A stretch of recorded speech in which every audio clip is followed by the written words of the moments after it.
Welcome back, everyone. Day 4 of the Seance at the Whitney. You are invited to help us catch a ghost, catch a murderer, discover what is going on in downtown Detroit. Nobody knows. We're going to figure it out.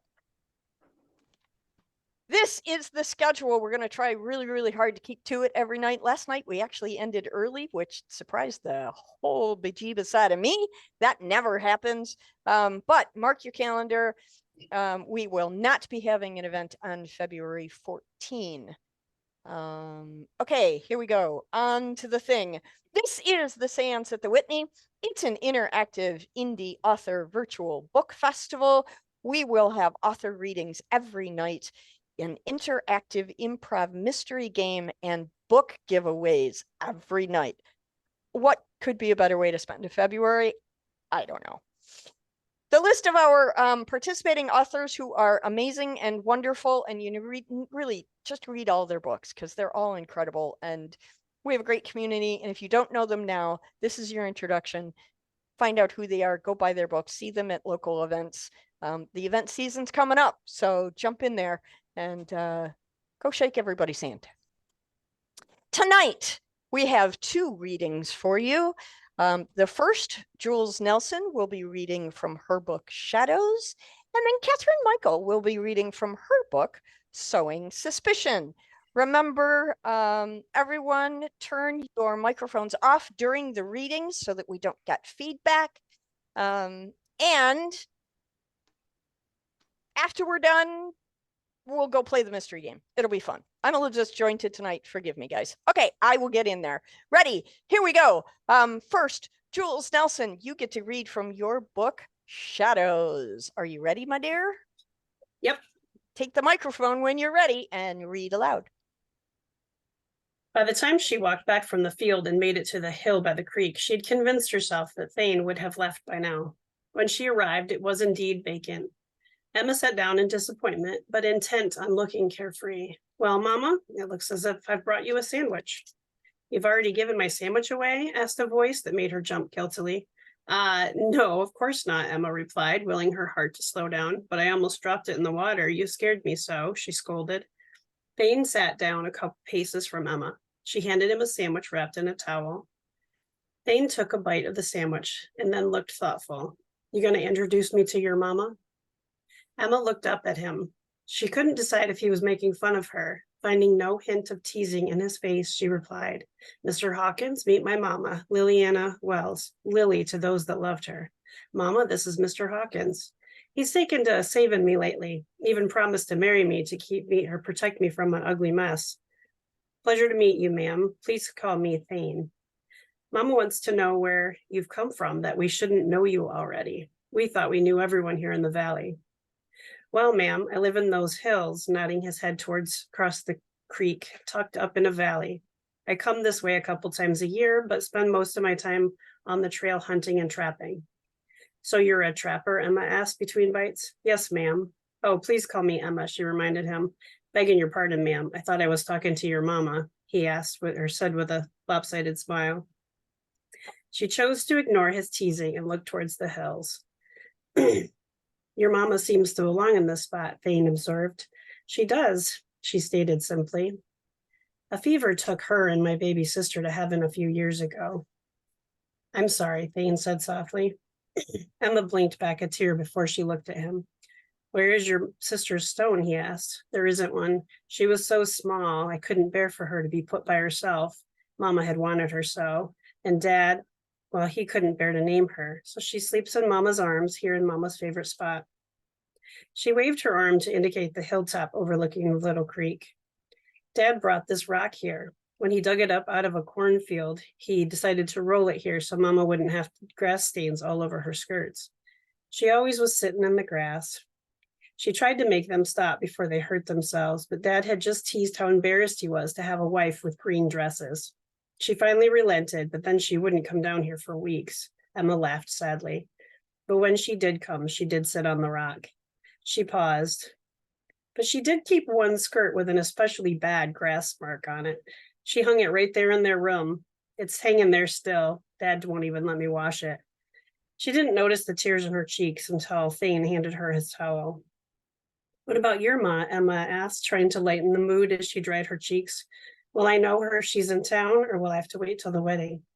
Thane looked back towards the hills.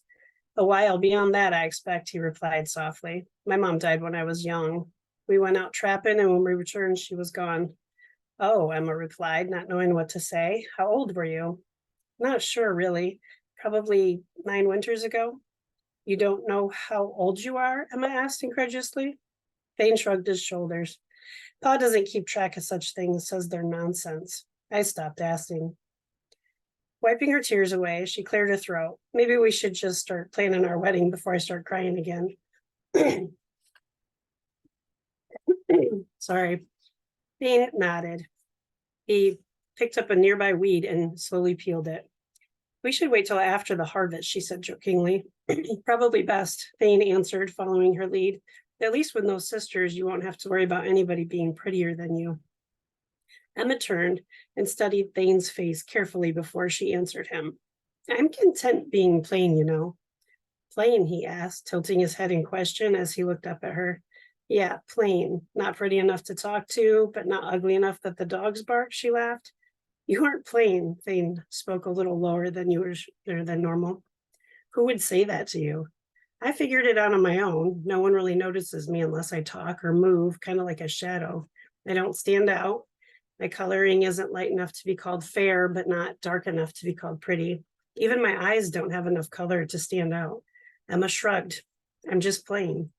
They don't notice you? I've seen plenty of men notice you, Thane pointed out. She noticed that he almost looked angry. Thane, I like being plain. I never wanted all the extra attention the other girls asked for. I like the solitude. Thane studied her face before looking around at her hill, at her mama's grave, and then back to Emma. You seem lonely to me.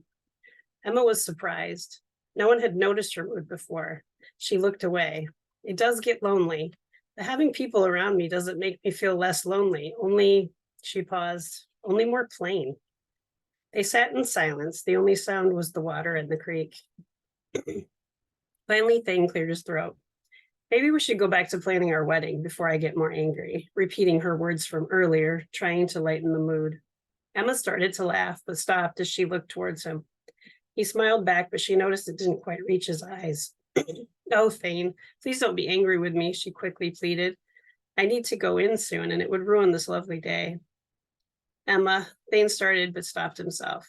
He clearly wanted to say something. Watching her closely for a moment, he seemed to change his mind. I could never be angry with you.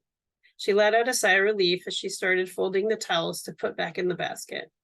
So I guess you just need to decide if you need to have a wife or a bride in white or settle for a simpler dress that can be worn again. She stood up and shook her skirt. Standing, Thane lifted the basket and handed it to her. I'll be leaving that decision to you. As long as you let me know when you're going to town again, I may need to get some more supplies. You're just worried that someone else will try to walk me home, Emma accused him playfully. Yes, ma'am, he admitted easily. She studied his face for a minute. Well, I go to town every week, but when I need to, I like to go on Thursdays.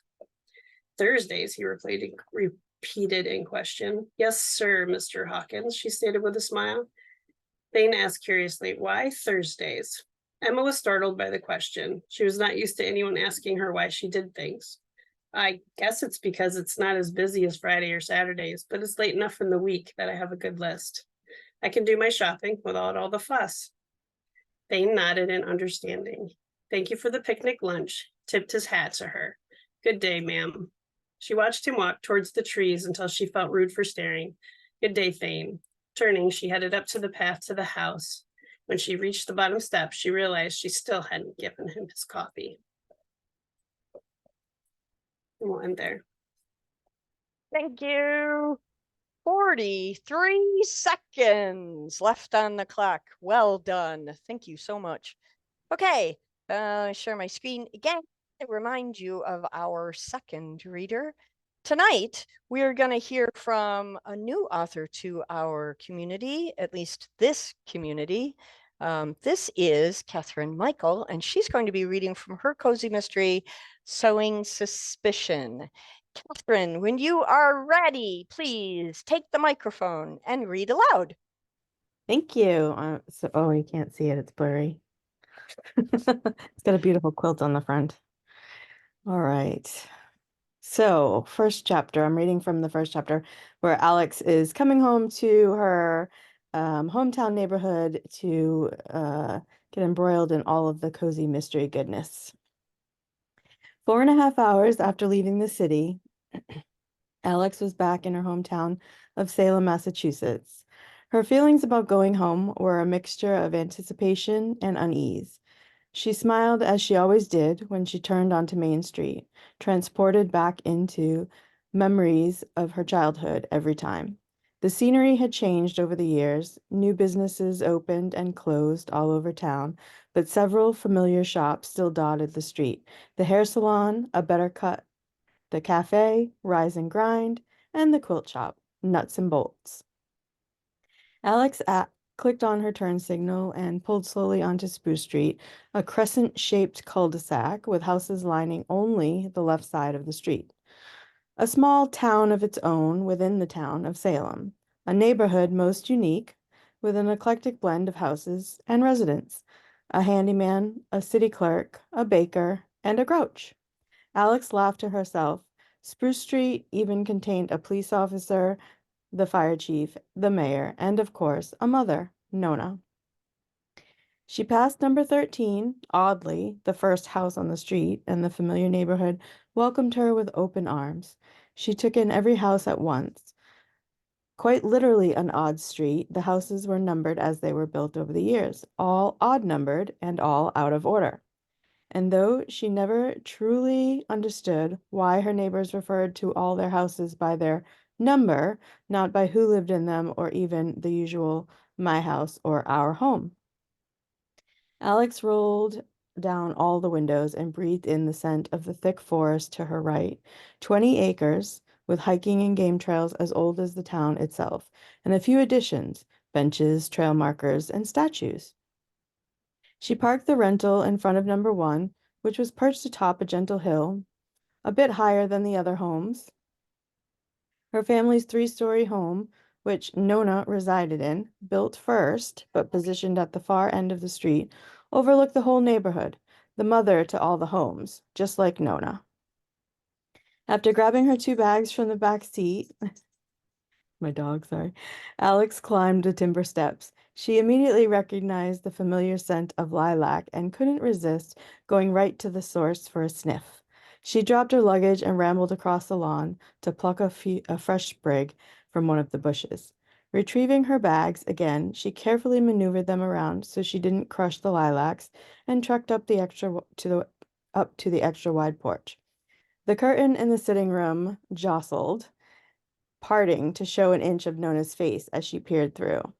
Alex turned the antique door handle and let herself in through the oversized front door.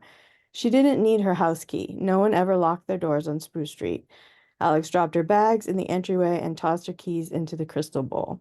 The bowl sat on a small quilted placemat on a pedestal table that had belonged to her great-grandmother. She inserted the sprig of lilacs into the vase filled with other fresh flowers and called out, "Pam, Charlotte, Nona, I spotted you Nona-ing. Yes, I've made you your own verb." Alex turned the corner into the sitting room where Nona was relaxing in her love seat. She was hand-stitching her hexes for her latest grandmother's flower garden quilt, the only quilt she ever made, as far as Alex knew. "Oh, I didn't realize you were here," Nona said, her tone coy. "You're not fooling me." Alex shook her head and laughed. "I've missed you." She leaned down to give Nona a peck on the cheek. "This is new." Alex petted the fancy silk scarf that wrapped around Nona's hair. "Oh, it's nothing." She playfully swatted at Alex's hand. "Should I start calling you Thelma or Louise?" I think that's just about my 5 minutes. Actually, I have 3 more, but Oh, you if want me to that's go a 8? Okay, yeah, okay, keep sure, going. absolutely. 3 more. All right. Should I start calling you Thelma or Louise? What's with this new attire? Alex gestured to her own head. The oversized sunglasses sitting on the side table hadn't escaped her attention either. "Never mind that." Nona patted the cushion on the sofa next to her. Where's Pam? Alex asked. And where's Charlotte? I thought they'd be here today. Alex sat and Nona replied, Pam went out. And Charlotte? Nona waved her hand. Never mind where that girl is. That girl? Alex questioned. That's my alarm. Sorry. That girl, Alex questioned. Since when do you talk about your granddaughter like that girl? Nona started stitching again. Let's not think about that right now. You're my best girl, Alex. Yes, Nona, I am. I love you too. Now tell me, what have you done with Charlotte? Nona chuckled and peered up at Alex. What do you mean? What have I done with her? Nona tisked. The way you make it sound. She's not here. Now let's get you settled, she said while setting aside her hexies. When's she gonna be home? Alex called out to her squirrely gran as she climbed the stairs. Once on the landing to the second floor, Alex turned left and her footsteps faltered as she passed Charlotte's room. Empty. No sign of my sister friend at all. Nona, Alex yelled down the stairs. Where are Charlotte's belongings? Alex walked into her own room and dropped her bag on the sleigh bed. In her haste, her tote bag slid off and everything fell out. Nona, having approached behind her, stood gawking at Alex while she knelt and picked up the array of personal items strewn across the floor. Leaning against the doorframe, Nona said, Charlotte moved out weeks ago. Alex stood, her hands full, and Nona eyed her, challenging Alex to make a fuss. It's late in the day. I'm too tired to put up a fight. Tossing her toiletries onto the quilt-covered bed, Alex peered around the updated room. The teenager's dream space gone, redecorated to a more contemporary style befitting an adult. The room still gives me comfort, but for the brief moment she was transported back in time 2 decades earlier when her parents had still been alive. Good? Nice. Thank you very much. Well done. Thank you so much. And welcome to the wacky community of nuttiness here. Glad to be here. Okay, so I want to remind you of who just read for us one more time. Boink, there it is. Jules Nelson read from her book, Shadows, and Catherine Michael read from her cozy mystery, Sowing Suspicion. And I'm having trouble speaking tonight, evidently. Thank you, ladies, for your wonderful readings. I appreciate your time. Okay, we're going to start the madness because that's what we do here. Let me get the right screen up. And here we go. I'm going to give you a little recap of our story. For those of you who may have missed it, this will catch you up. And if you want more details, go back and listen to day 1 where you hear the announcement of the murder. The Seance at the Whitney. At the Ghost Bar inside the Whitney Manor, an historic Detroit estate, a world-famous psychic medium has come for an exclusive, invitation-only seance. With so many curious about spiritualism around the world, this event promises to connect the living and the spirit worlds, opening doors to mysteries that transcend time and space. But when the chilling seance spirals in, Diana can't talk today. But when the seance spirals into a chilling rendezvous with a vengeful spirit and a shocking murder, it falls upon those in attendance to unravel the truths hidden in the darkest depths of the past. A spirit is summoned, vowing revenge on their killer. One of the guests becomes hysterical, claiming the spirit is there for them. Suddenly, the lights start flickering and wind pushes the windows open, extinguishing the candles around the room. The room and everyone in it are thrust into darkness. When the light returns, that same hysterical guest we now know to be Richard Whitney is lying on the floor dead. Who killed him? Why? Was it the furious spirit or something far more earthly? Our cast this evening, as every evening this month, the medium is being played by the great Christopher Gare. The assistant to Christopher is Donna Newman. The author is Amy Kelso. The socialite, Don Menge. The spouse of our sadly deceased victim is Jules Nelson. The fan of the great Christopher, the biggest fan in the world, Marianne Wieland. The aloof guest is Gary Floyd. The maitre d' of the Whitney is Melinda Falgo, and I am your storyteller. Welcome, everybody, to the room. Now, because there has been some question about where people were in the room, I reached out to Melinda's boss at the Whitney and asked if we could obtain a seating chart for the evening. And they were very kind in getting back to me. And today I received this email. This is the seating chart for the Whitney. This shows where everybody was sitting during the seance, the position of the windows, which blew out the candles when the windows flew open because of the storm that was not predicted, and the ghost bar entrance, which is on the 3rd floor.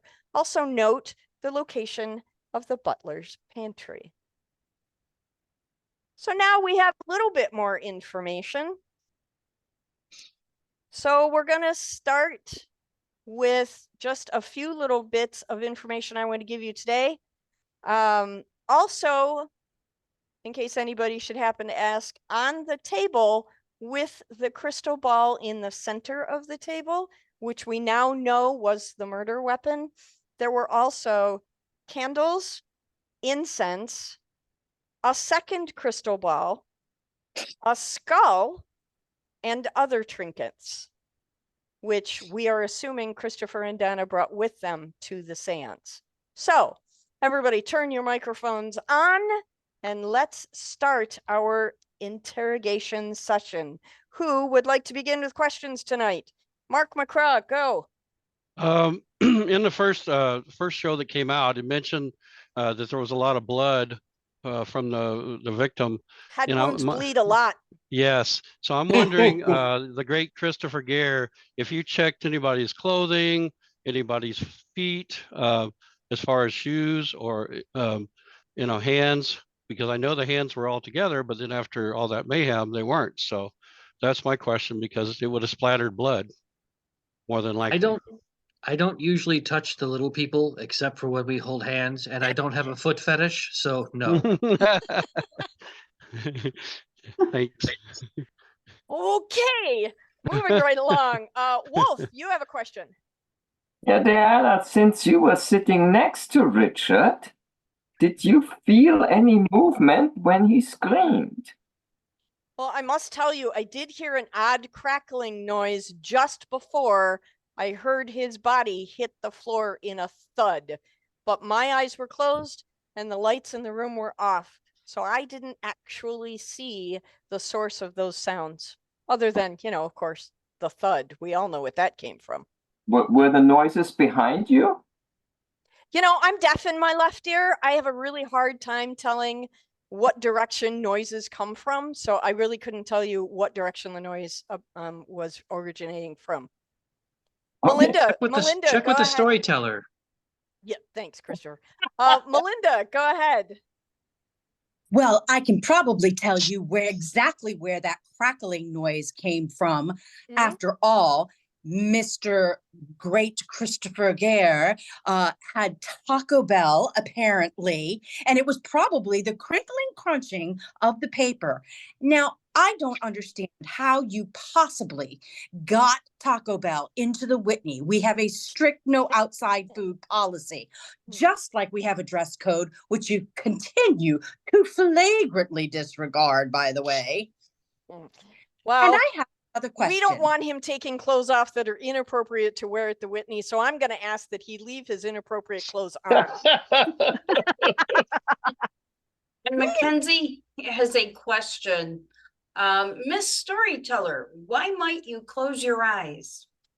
Because I'm part of the seance as well, and Christopher instructed us to all close our eyes for the seance.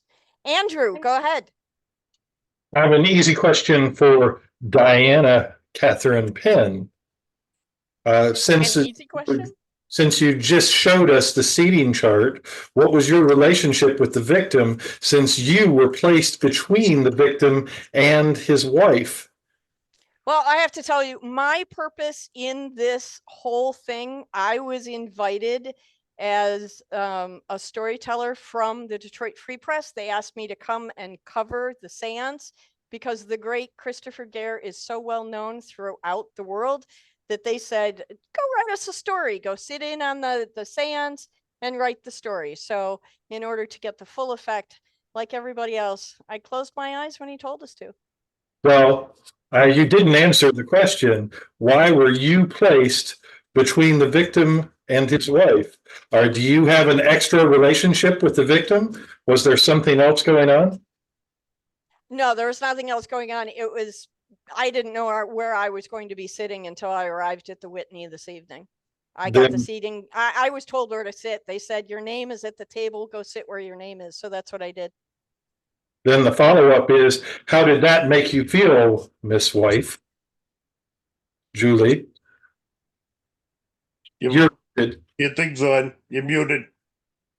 Well, I mean, I had just argued with my husband, so I was actually fine with having a person in between us. So the storyteller and my husband didn't seem to have any conversation together. So I'm not jealous at all. I'm a casual observer. I try not to get too emotionally involved in the people I write stories on. That's Marianne, murderers say. what was that, Andrew? That's exactly what murderers say. Is it? Sit now. I wouldn't know. Marianne, go ahead. I would like to know who made out that seating chart. How does that work? Donna, do you make out the seating charts for all of the Great One seances? I know nothing about the seating charts. All I can tell you is what he tells me to do, which, as I told you guys yesterday, he told me to go in and turn on and off the light. Well, I just want to know whoever made out that seating chart knows that I have used all of my social network connections to get into these seances. Someone has got to know I would like to sit next to the Great One at some point.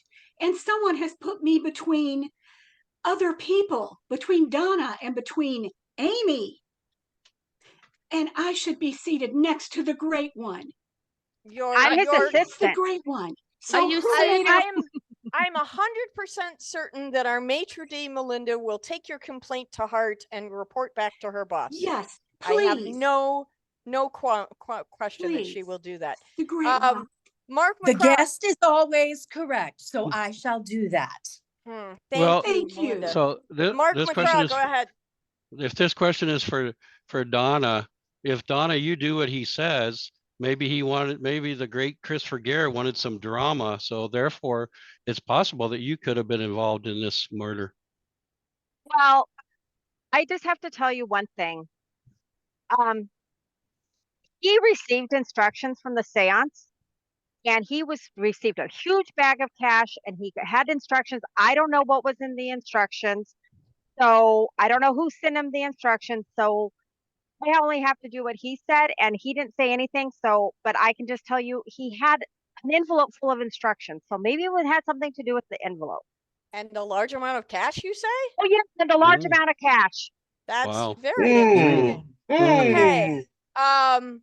Anyone else have questions? Miranda, your hand was up. Jules, I was wondering, had your husband ever been unfaithful to you? No. I mean, not that I know of. I mean, he was really close to his best friend growing up, but obviously he chose me when we got married. So, I mean, I know of no infidelity. What about you? Were you ever unfaithful to him? No, I have been faithful to my husband since I was a little kid, even before he knew that I loved him. So she bumped him off. We're aghast at the accusation. Oh my goodness. Dawn, go ahead. Question, Dawn. So this is for Jules, and back to what you had just mentioned in the argument you mentioned yesterday. I was upstairs using the restroom, and I heard the argument, and I heard him yell, "I wish I wasn't with you. I hate you. I only married you because I couldn't be with her." Do you know who the her was? Was she present at the seance? Well, in a way, yes, he was in love with his best friend from childhood, Nora, but she sadly passed away before we got married. So, did she pass away, disappear? Or did she disappear? I think she disappeared. Yeah, I don't know. But as we've just found, she came to the great Christopher. So, I mean, unless he was faking, which, I mean, he seems pretty legit at the moment. So I assumed if her spirit was going through the great Christopher that she has passed away. But she disappeared before we got married. And it was her spirit who the great Christopher summoned. It was Nora Ainsworth. Yes. Christopher, is your hand up? It is. Okay. Jules, did you see your husband speaking to anybody else during or at the seance before we started, or at any given time?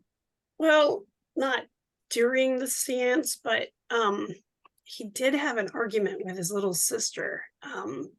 I didn't hear everything, but they were yelling, and he told her that he needed her to leave him alone and to never mention it again. And then he stormed away. I was outside the door, so I couldn't hear everything. I mean, I wasn't trying to hear everything, but you can only hear so much through the door.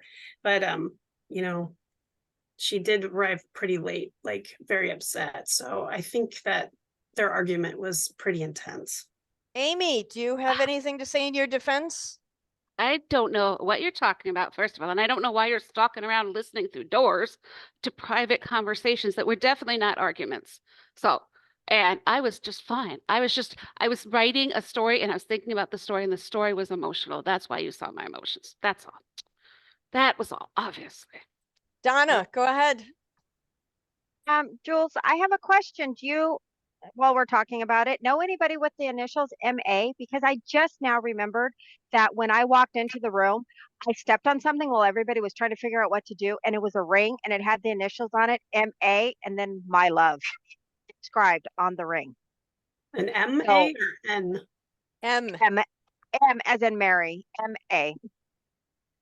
Just because we're already talking about this. I don't know anybody with the initial there off the top of my head that would be an MA. No. Okay. And you found it on the floor where? I found it on the floor when everybody was talking about what to do. I just took a step forward and I stepped on it. I really didn't know what it was. I was like, oh my God, what did I step on? And it was a ring. And it had the inscription on it. MA, my love. Have you not turned this in? All lost and found items found at the Whitney need to be turned into the maitre d'. Mackenzie has a question. I will give it to you right now. Go ahead, Mandy Jo. Mr. Great One, did you know the victim at all before the seance? No. Okay. Wolf, go ahead. Question from you. I'm going to go to the line of questioning I had before the seating chart was revealed. Marianne, did you know Richard before the seance, or Jewel? No, I can't say that I did. Did they look familiar to you at all?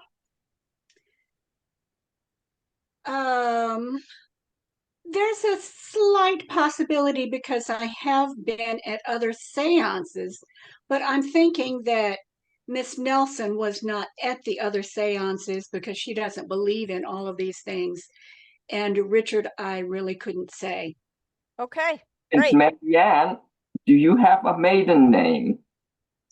Whom? Marianne. Marianne, do you have a maiden name? I'm sure I must. So you don't have anything to say about that at this time? I have nothing to say about that. Okay. Mary Beth McGee, go. I'm just wondering, dear great Christopher. Julie was in there. We know that Julie is a skeptic. Did she interfere with the seance in any way? Good question. No. It's so full of insight tonight, isn't he? I'm telling you. Gary Floyd, go ahead. I have a question for the great one. Is he got instructions in a bag of money? Any idea where it came from? Well, I do believe that is a little misleading. I did not receive a bag of money. I received an envelope of money, as usual transactions go with me. When somebody gives me money, I show up, I do my part. Do I always know where they're coming from? No, but I do accept cash. Cash is king. I'm happy to go where my powers are needed. Okay, Emma, go ahead. This one is for the great one. How much money did you get? How much? I don't always know. I will My open. sources tell me it was 6 figures. That's a lot of dough. The great one. How would you respond to that? I hope What it are was you in gonna do hundreds. with it? Bought Taco Bell. Invest in Taco Bell. More hats. Now we also need to understand that all of that money is not necessarily the great Christopher's income. He also has to pay Donna, and he has to rent the Whitney as well, because as we know, Jules stated earlier that the Whitney did need additional funding for renovations, and that's why she was reluctantly on board to allow the Whitney to host the seance. Donna, go ahead. First of all, I want to say that the large amount of cash was more cash than I've ever seen in one place. So that makes sense that it was 6 figures. And then somebody asked about the ring, and I did put it in the thing. It was just a simple band. I can't say if it was a man or a woman's. It was a simple band, but it was slightly flat on one side. So maybe that'll help you decide if it was a man or a woman. So I'm curious, Amy Kelso, what brings you to the seance? Do you have any information that you might be able to add to the questioning this evening? You mean Amy Whitney, who goes by Kelso as my pen name, of course. Yes, I know. Yes. It's very difficult for me to tell people apart, which is why I always call them by their pen name. Fair. Okay. I mean, the fact that I'm a writer is, of course, the most important thing you need to know. So I get that. Yes. Let me see what anything important. I mean, I was obviously, well, no, you were asking why I was at the seance, right? No, why? Yeah. Because I was invited, Okay. obviously. And your relationship with Richard? He's my brother, of course, my older brother. And yeah. You said you were arguing about a story? No. Me and my brother would never argue, ever. Whatever Jules thought she heard was obviously not an argument. Maybe it was just a misunderstanding. But yes, we were discussing things. But later, Jules said that I seemed upset. I was upset about a story that I was thinking of. Totally separate from the discussion with Richard. I just wanted to, get the facts straight. I got to write this article for the free. Oh, yes. So. Yeah. Anyone else have any other questions? Mary Beth McGee, go ahead. Well, since Melinda is here tonight, who was it that locked the door to the ghost bar when everyone was gathered there? Well, it wasn't me. It was likely one of my staff, but other than that, I know nothing about it. Thank you. Okay. Yeah, for some reason the door was locked, which is why we're all still here with a dead body lying on the floor. We're trying to figure that out. Anyone else have any questions? Mackenzie had written in the chat, Miss Nelson, as a skeptic, did you have any negative energy regarding the seance? And Julie responded, it was neutralized by the much needed financial compensation. Nice. I will make sure to put that in my notes. Mark McCraw, go ahead. But my understanding was Donna left to mess with the lights. So wouldn't Donna, are you responsible for locking the doors? I didn't leave through that door. I went through Okay. to the pantry where the Gotcha. breaker was. So I didn't go through the main door. Okay. Andrew, you had a question. Yeah, I just got to ask because, I've been around a bit and it's been 4 days and you guys said you haven't called the police. Isn't he getting kind of ripe by now? Indeed, he is. It's I suggested earlier to Melinda that maybe we drag him into the freezer that's in the butler's pantry. But for some reason, Melinda thought that wouldn't necessarily be the best hygienic answer. But you're right, it is starting to get a little pungent in here. Marianne. This question is for Donna. Donna, when you went in to the butler's pantry to mess with the lights, was there another exit, maybe another door out of the butler's pantry that might have led around to the entrance door that you may have locked, possibly? Only thing that was in the pantry besides the breaker that I can remember was a mouse that ran over my foot and it made me scream just before all the commotion went out in the other room. Yeah. That's the only thing that was in the pantry that I can remember. All right, one last question. Let's do two last questions. Wolf, go ahead. Since we didn't mention balls at all, I at least have to talk about the ring, since it is hard to read a ring. Could the M actually have been a W? Then the A would be upside down. It was M and A, and if it was a W, then the A would have been upside down. Good point. That's the reason I thought it was an M. Nice. Christopher. Okay.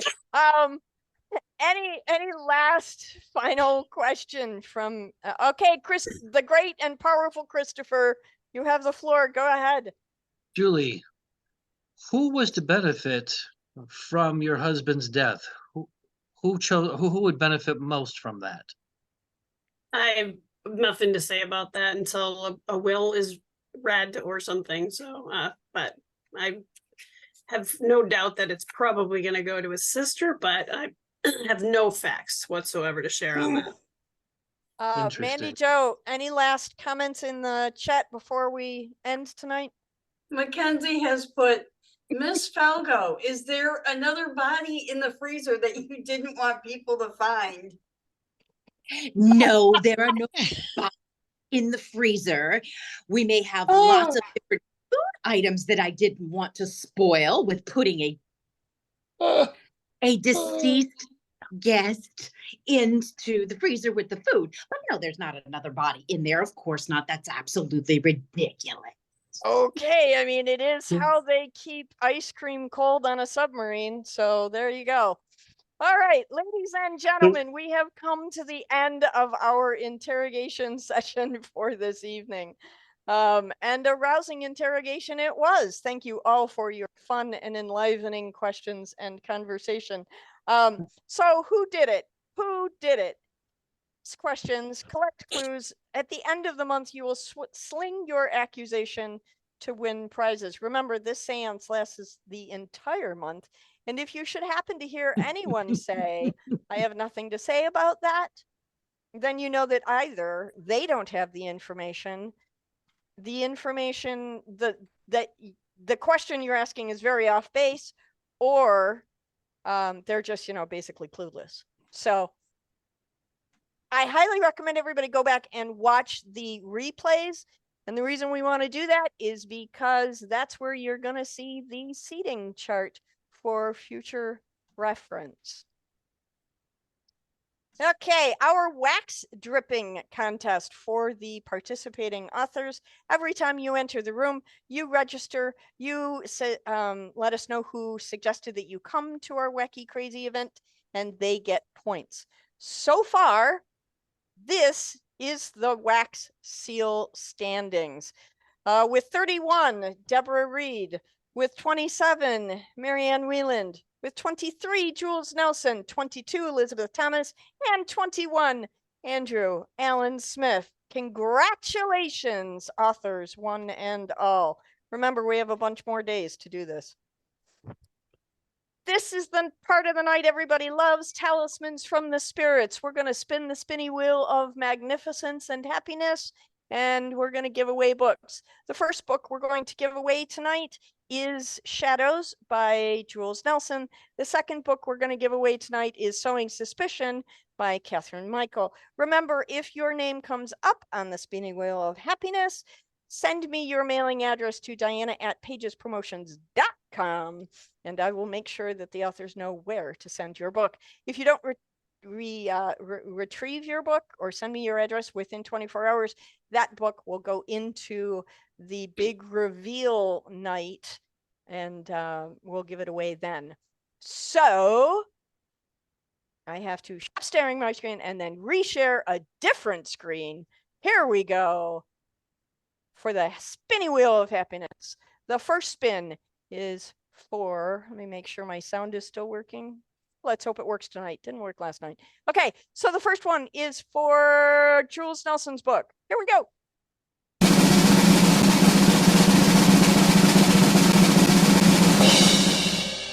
Congratulations, Wolf. You've won a book. And this is your second one this month. That's pretty exciting. Yeah, Okay. Diane, do you need my address again? Yes, everyone has to send it day by day because my email box is my to-do list. Okay, here we go. Spinny wheel number 2.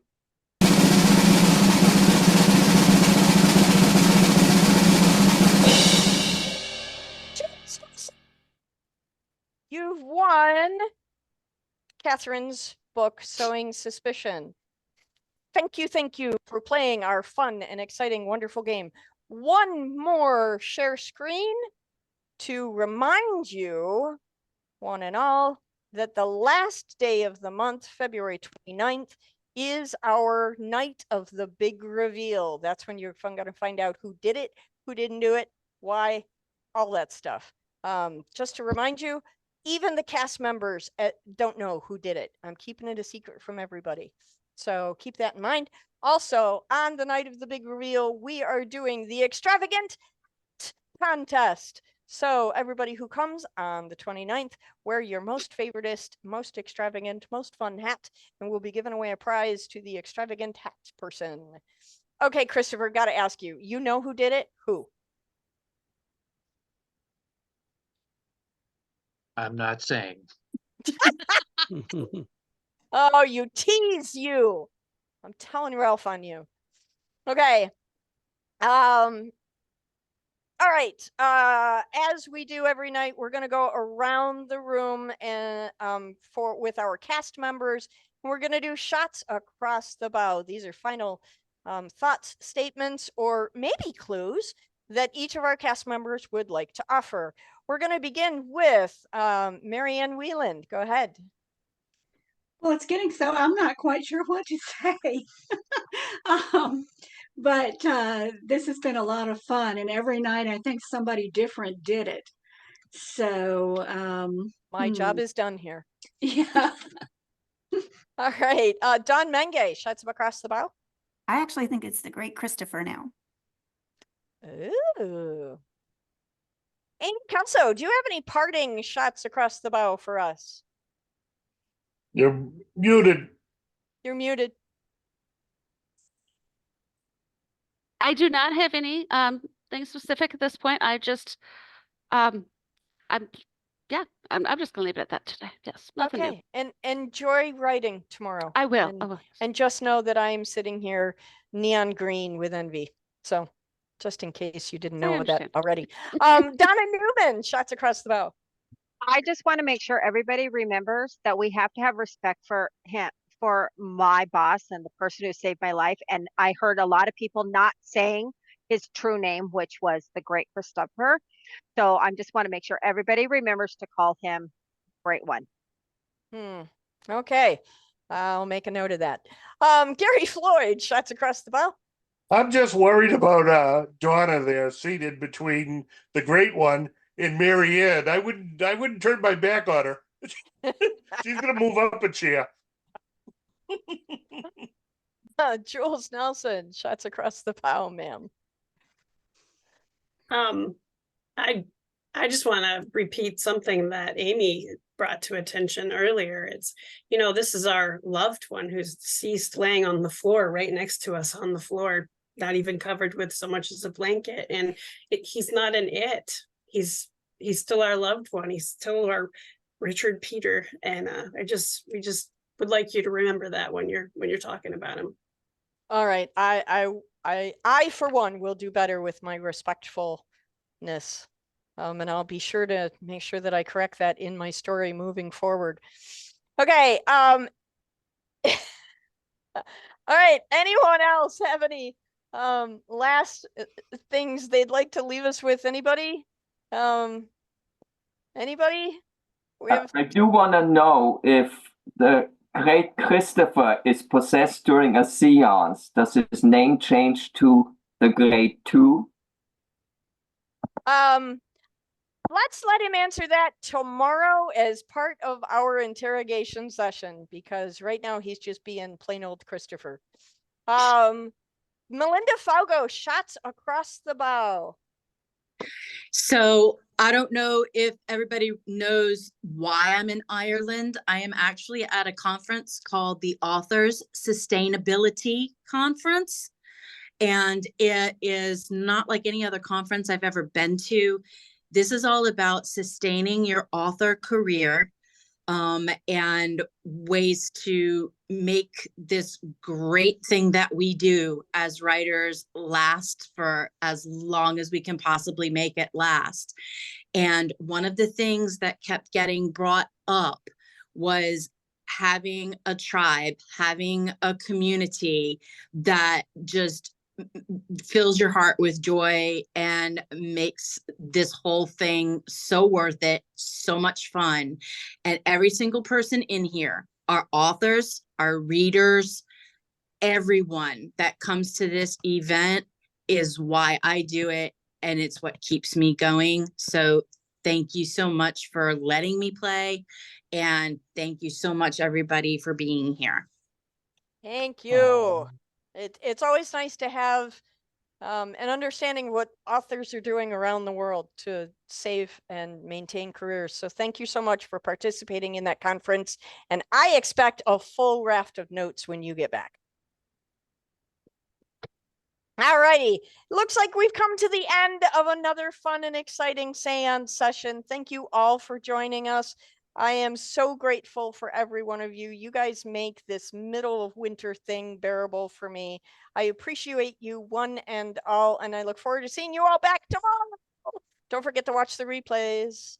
See ya.